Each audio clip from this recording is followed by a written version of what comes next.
नमस्कार दोस्तों जैसे अर्श या बवासीर एक रोग है, उसी तरह एक भगंदर भी बहुत ही भयंकर रोग है।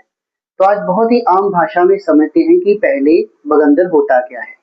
देखिए, जब हम मुख से कोई भी खाना खाते हैं और वो हमारे जो पाचन नलिका है उससे होते हुए उसमें से जो भी न्यूट्रिएंट्स हैं जब वो एब्जॉर्ब हो जाते हैं और जो वेस्टेज होती है, जो मल होता है, वो गुदा द्वार जो हमारा होता है उससे बाहर आ जाता है। ठीक है, ये प्रोसेस होता है।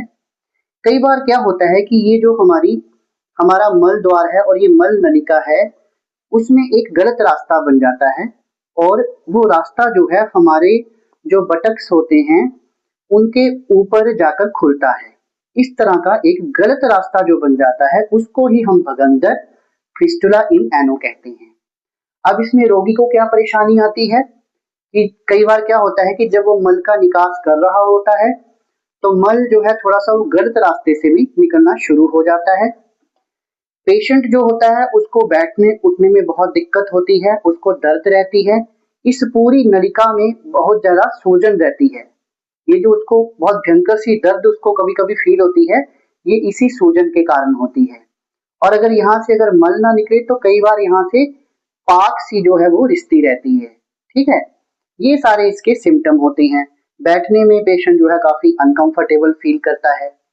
तो ये भगंदर होता है। जब भी ये मॉडर्न साइंस में या किसी भी पैथी में, चाहे आयुर्वेदा है चाहे होम्योपैथी है, उसमें जब ये डायग्नोस होता है तो ज्यादातर डॉक्टर्स बोल देते हैं कि केवल और केवल सर्जरी ही इसका हल है।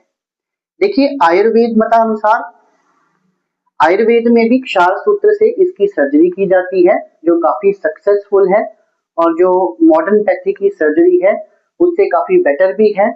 और कहते हैं कि क्षार सूत्र से अगर भगंदर की सर्जरी की जाए तो भगंदर बार बार नहीं होता है।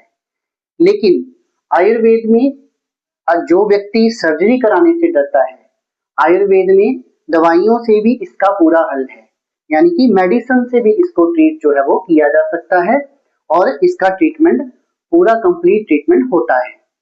क्योंकि हर व्यक्ति जो होता है वो सर्जरी कराने में कंफर्टेबल नहीं होता है। तो अगर आपको भी इस तरह की कोई समस्या है, आपको भगंदर है, आपको फिस्टुला इन एनो है, तो आप दिए गए नंबर पर हमसे संपर्क कर सकते हैं। और आप अगर ऑपरेशन नहीं करवाना चाहते तो आप इसके लिए दवा मंगा सकते हैं। धन्यवाद।